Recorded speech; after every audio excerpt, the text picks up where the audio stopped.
পশ্চিমবঙ্গ একটি আলাদা দেশ এবং সেই দেশের প্রধানমন্ত্রীও আলাদা। পশ্চিমবঙ্গের প্রধানমন্ত্রী বর্তমান মুখ্যমন্ত্রী মমতা বন্দ্যোপাধ্যায়।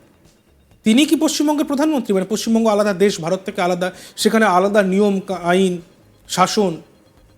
এই কথাটা আমরা বলছি না বা আমাদের তরফ থেকে বলা হচ্ছে না, এই কথাটা বলা হচ্ছে, এই অভিযোগটা তোলা হচ্ছে বিরোধী দলের পক্ষ থেকে, যে রাজ্যের মুখ্যমন্ত্রী মমতা বন্দ্যোপাধ্যায় তিনি পশ্চিমবঙ্গকে একটা আলাদা দেশ ভাবেন।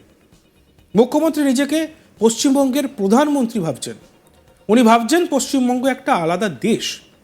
মুখ্যমন্ত্রী বলেছিলেন ঝাড়খণ্ড সীমান্ত সিল করে দেওয়ার জন্য, তা নিয়েই মন্তব্য করেন রাজ্যের বিরোধী দলনেতা শুভেন্দু অধিকারী। শুক্রবার 20 অগস্ট বরানগরে তিনি বলেন মুখ্য সচিবের লিখিত অর্ডার দেওয়ার ক্ষমতা নেই, এখানে হাজার হাজার গাড়ি দাঁড়িয়ে রয়েছে। মুখ্যমন্ত্রী ডেমোগ্রাফিটা জানেন না। ঝাড়গ্রাম বর্ডারে যদি ঝাড়খণ্ডের গাড়ি দাঁড়িয়ে থাকে, সব পেঁয়াজ আটকে যাবে।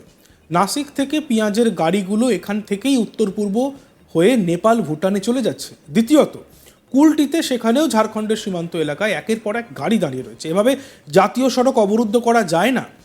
দুপুর 2টো পর্যন্ত দেখব, এরপর কেন্দ্রীয় স্বরাষ্ট্রমন্ত্রী অমিত শাহ, জাতীয় সড়ক মন্ত্রী নীতিন গডকরি, রাজ্যপাল সিভি আনন্দ বোসকে চিঠি লিখে ব্যবস্থা নেওয়ার আহ্বান জানাবো। মুখ্যমন্ত্রী নিজেকে প্রধানমন্ত্রী ভাবছেন, পশ্চিমবঙ্গ একটা আলাদা দেশ। ঠিক কি বলেছিলেন বিরোধী দলনেতা শুভেন্দু অধিকারী? চলুন শুনে নিই। মুখ্যমন্ত্রী কালকে হুঙ্কার দেওয়ার পরে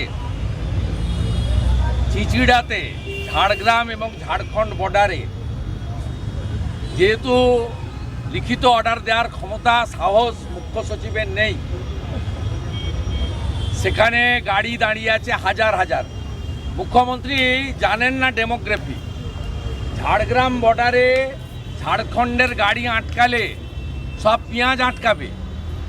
ওই রাস্তা হচ্ছে নাগপুর, নাসিক, ছত্তিশগড় হয়ে বাংলায় ঢুকছে এবং এখান থেকে উত্তর পূর্বাঞ্চল, সিকিম, ভুটান, নেপালে যাচ্ছে। ভয়ঙ্কর পরিস্থিতি করেছে ওখানে একটা। আর দ্বিতীয় করেছে কুলটিতে ঝাড়খণ্ড বর্ডার, সেখানেও কয়েক হাজার গাড়ি দাঁড় করিয়ে রেখেছে। আমি অবিলম্বে মহামান্য রাজ্যপালকে এবং কেন্দ্রীয় সরকারকে অবিলম্বে প্যারামিলিটারি নামিয়ে এনএইচ অবরোধ করতে পারেন না। একই সঙ্গে মমতার ডিভিসির সম্পর্ক ছেদ করা নিয়ে যে বক্তব্য রেখেছিলেন, তারও সমালোচনা করতে শোনা যায় শুভেন্দু অধিকারীর গলায়। তিনি বলেন উনি জানেন পশ্চিমাঞ্চলের 7 থেকে 8টি জেলায় আলো জ্বলে, কারখানা চলে, ট্রেন চলে ডিভিসির বিদ্যুতে। একটা পাওয়ার প্ল্যান্ট করতে পারেননি, ডিভিসির উপর নির্ভর করে আছেন। একই সঙ্গে চ্যালেঞ্জ করে তিনি বলেন আপনি যদি মুখ্যমন্ত্রী হয়ে বলে থাকেন, তাহলে বিকেলের মধ্যে সম্পর্ক ছিন্ন করুন। রাজ্যের 8টি জেলা অন্ধকারে ডুববে। একই সঙ্গে দেবের বিরুদ্ধেও সুর চড়িয়েছেন শুভেন্দু অধিকারী। আমরা শুনে নিই বিরোধী দলনেতা কি বলছেন। উনি কালকে বলেছেন না ডিভিসির সঙ্গে কাট আপ করে দিতে। উনি কি জানেন যে পশ্চিমবাংলার পশ্চিমাঞ্চলের 7 থেকে 8টি জেলায় আলো জ্বলে, কারখানা চলে, ট্রেন যায় ডিভিসির বিদ্যুতে? একটা পাওয়ার প্ল্যান্ট করতে পারেননি, 1 ইউনিট বিদ্যুৎ নতুন করে জেনারেশন করতে পারেননি, ডিভিসির উপর নির্ভর করেন, আবার ডিভিসিকে সঙ্গে সম্পর্ক কাট আপ করবেন বলেছেন। আমি আপনাকে চ্যালেঞ্জ করছি, আপনি যদি মুখ্যমন্ত্রী হয়ে বলে থাকেন আজকে বিকেলের মধ্যে ডিভিসির সঙ্গে সম্পর্ক ছিন্ন করুন, রাজ্যের 8টা জেলা অন্ধকারে ডুববে। ওটা এনামুলের ভাইয়ের কাছ থেকে যে মোবাইল ফোন আর ঘড়ি ঘুষ নিয়েছিল দীপক অধিকারী দেব বলতে পারবে। একটা ঘড়ি নিয়েছিল, রেডোনাকি ঘড়ি আর mobile phone.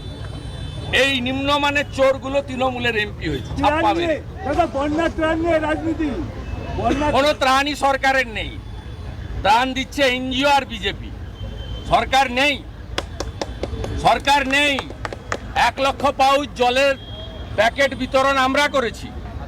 6000 tarpaulin পুরসুড়া, Khanakul, Goghat আমরা বিতরণ করেছি। আজকে ভারত সেবাশ্রম সংঘের সন্ন্যাসীদের সাহায্যে আমরা যে চাল, ডাল, আলু জোগাড় করেছিলাম, তমলুকে সাংসদ কার্যালয়ের সামনে থেকে রান্না হয়ে 10,000 জনের খাওয়ার বিতরণ চলছে 11টা থেকে। দাসপুর ঘাটাল এবং পাঁশকুড়ার সব গ্রামগুলোতে। আমরা করছি, ওরা নয়। সরকার নেই, সরকার নেই। সরকার আছে, তুই খিচ মেরি ফটো। কোনো ত্রাণ নেই সরকারের, ত্রাণ দিচ্ছে এনজিও বিজেপি। সরকার নেই, বন্যা ত্রাণ নিয়ে রাজ্য সরকারকে এভাবেই তোক দাপলেন বিরোধী দলনেতা শুভেন্দু অধিকারী। এখানে যে সরকার আছে তারা খালি খিঁচমেরি ফটো করে।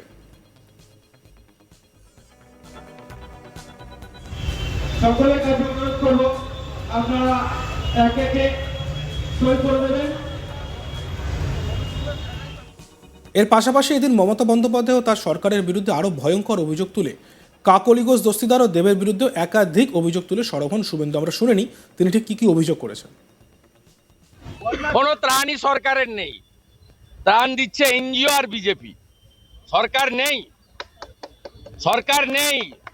1 লক্ষ পাউচ জলের প্যাকেট বিতরণ আমরা করেছি। 6000 তারপলিন পরশুরা, খানাকুল, গোঘাট আমরা বিতরণ করেছি।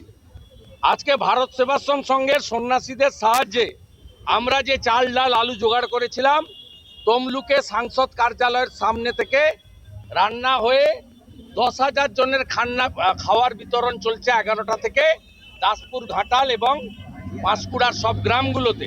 আমরা করছি, ওরা নয়। সরকার নেই, সরকার নেই। সরকার আছে, তুই খিচ মেরি ফটো। উনি কাকলিঘোষ দস্তিদারের সঙ্গে উনার 25টা ছবি আর ভিডিও রয়েছে। সর্দার তো ওর নাম, মিলন সর্দার। হ্যাঁ, উনার কাজ ছিল প্রতিদিন শুভেন্দু অধিকারীকে ব্যঙ্গ ছবি পোস্ট করা। ওর ফেসবুকটা ফলো করবেন। এইরকম গুন্ডা বদমাইশ ভর্তি এ আরেকটা শাহজাহান। এবং কাকলিঘোষ দস্তিদারের আশীর্বাদ ছিল বলে এতদিন ধরে এই নোংরা কাজগুলো করে গেছে। আর এরা সব ছাপ্পা মেরা কাউন্সিলর, এরা মানুষের ভোটে জেতা কাউন্সিলর নয়। 2.5 কোটি টাকা মুক্তিপণ চেয়েছে ত্রিপুরার ব্যবসায়ীর কাছ থেকে। হ্যাঁ, ওদের টাকা, তৃণমূল মানে তো টাকা চাই, টাকা টাকা টাকা টাকা। সিআইডিআরএস তৃণমূলের ঠেট কালচার কলেজে কলেজে, তৃণমূলের ঠেট কালচার বিভিন্ন কলেজে কলেজে এখনো এটা নতুন কালচার নয়। তৃণমূলের এই অধঃপতন শুরু হয়েছিল 16র পর থেকে। সেটা আস্তে আস্তে বাড়তে বাড়তে আজকে ময়ূরে পরিণত হয়েছে। এটা নতুন কিচ্ছু নয়। এবং একে ভোটে হারাতে হবে। ভোটে যদি হারাতে না পারেন এই কালচারই চলবে। হ্যাঁ, এই চলবে।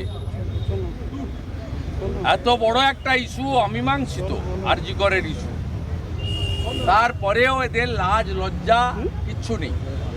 আর দুটো বিষয় আমি আপনাদেরকে বলে আমি বন্যা এলাকায়। দেখতে থাকুন আজ তাক বাংলা, সাবস্ক্রাইব করতে ভুলবেন না।